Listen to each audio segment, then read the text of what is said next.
Hermano, Dios necesita gente que esté comprometido con su palabra.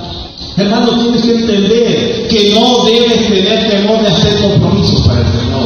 No debes tener temor de comprometerte a hacer la obra de Dios. No puedes tener temor de avanzar y hacer la voluntad de Dios. Dios les ha entregado una visión. Dios les ha entregado una visión como iglesia, que es hacer discípulos. Pues hermano, no tengas miedo de comprometerte con eso. Hermano, no puedes dudar de lo que Dios va a hacer con ustedes.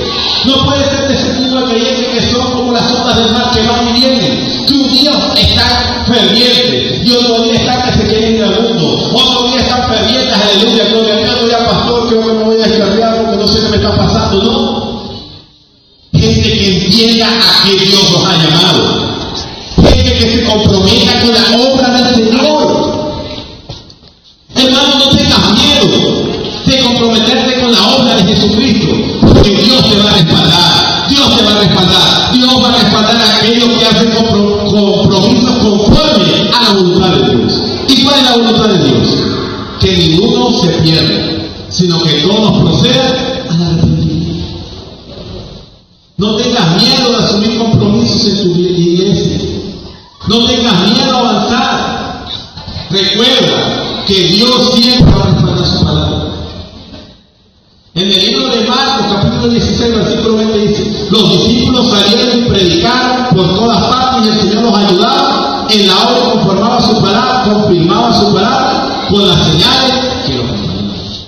Hermano, cuando tú salgas comprometido con el Señor, las señales te van a seguir. Es que nosotros no tenemos que estar detrás de las señales. Las señales tienen que estar detrás de nosotros, porque cumplimos la voluntad de Dios. No tenemos que estar siguiendo las señales, sino los que viven conforme a la voluntad de Dios. Dios nos va a bendecir. Dios va a respaldar la palabra porque estamos trabajando según la voluntad de Dios. Iglesia, no tengas miedo de asumir retos, porque si la visión es de Dios, nada la va a detener, porque Dios respalda su palabra. Llevamos dos cosas: santidad, que nos lleva al compromiso. Lo tercero que necesitamos para romper la esterilidad espiritual es la llenura del Espíritu Santo. Versículo 15 y 16, lo leo en otra versión. Miren lo que le respondió Ana cuando Elí le dijo que estaba borracha, que estaba ebrio. Ana le respondió: no, mi señor, no he bebido ni vino ni cerveza. Soy una mujer angustiada que ha venido a desahogarse delante del Señor. No me tome usted por una mala mujer. He pasado este tiempo orando debido a mi angustia y aflicción. Hermano, tienes que entender que para poder ser fructífero necesitas la llenura del Espíritu Santo. Para poder ser fructífero necesitas el respaldo del Espíritu Santo. Tienes que entender que no es con tus astucias, no es con tus habilidades, no es con el dinero,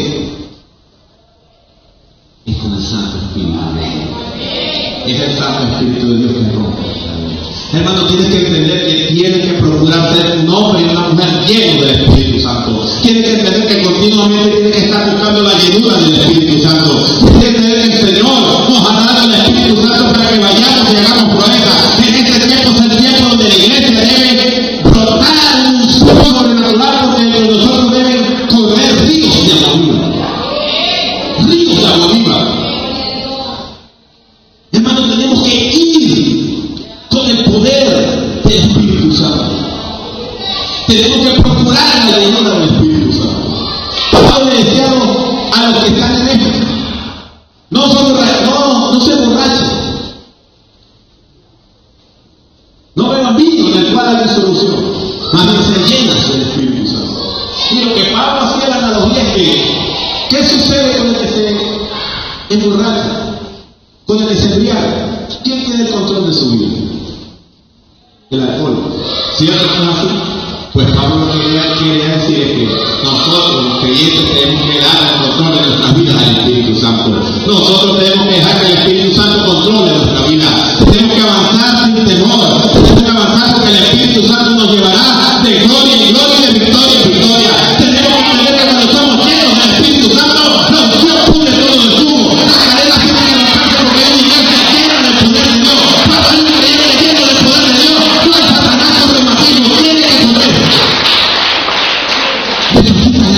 del Espíritu Santo.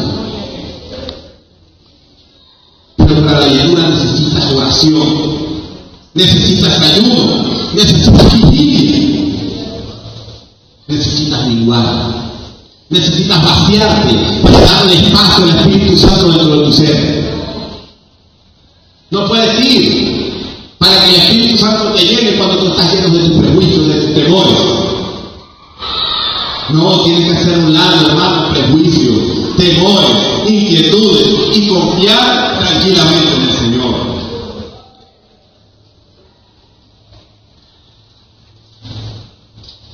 Hermano, cuando somos llenos del Espíritu Santo, la tentación no nos podrá vencer.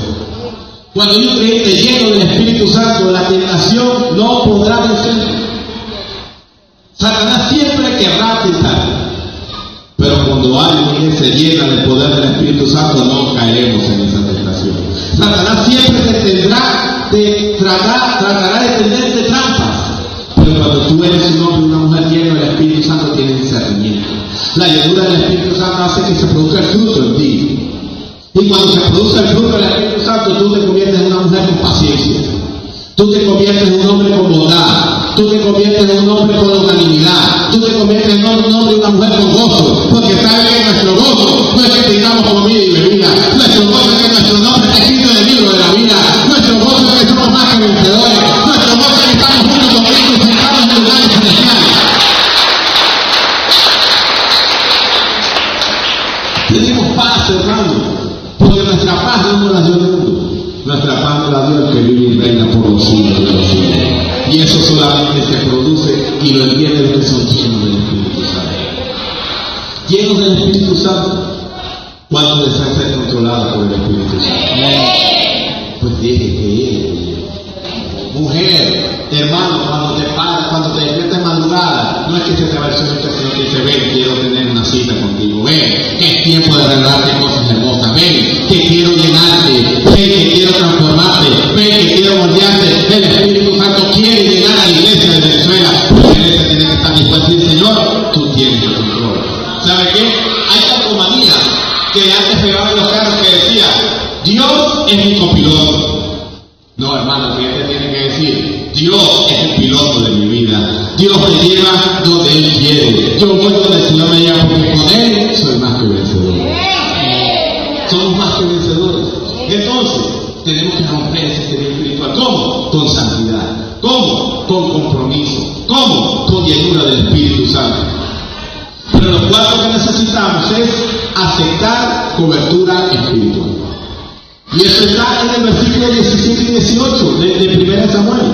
Y lo leo en otra versión, dice, cuando Ana le dice eso a Elí, Elí le dice, en este caso, le dijo a Elí, ve en paz, que el Dios de Israel te conceda lo que has pedido. Y Ana dijo, muchas gracias. Hermano, la cobertura espiritual es fundamental para el crecimiento de tu vida. La cobertura espiritual es importante para que el creyente pueda desarrollarse. El propósito de la cobertura es dar sombra y protección paternal a nosotros. ¿Sabe qué? En la cobertura espiritual venimos a cobijarnos. En la cobertura espiritual venimos a recibir consuelo. En la cobertura espiritual venimos a cobrar ánimo. Es una sombrilla de protección espiritual que nos provee bendición, refugio y descanso. Además, la cobertura espiritual nutre tu carácter, te hace crecer, te hace mejorar, te transforma, levanta tu autoestima y afirma el propósito del creyente. Cuando hablo de autoridad, cuando hablo de cobertura espiritual, estoy hablando de autoridad espiritual. Y no me estoy refiriendo a esa autoridad que tenemos para echar fuera demonios, no. Me refiero a poder entender que estamos bajo una autoridad. ¿Sí me estoy explicando? Nosotros ciertamente estamos bajo la autoridad de Dios, pero Dios ha puesto sobre nosotros, Dios ha puesto sobre la iglesia y sobre cada iglesia una cobertura pastoral. Tenemos que entender que los pastores que están en la iglesia son hombres y mujeres puestos por Dios. Entender cobertura espiritual es comprender que nosotros estamos bajo autoridad, bajo gobierno y bajo dirección.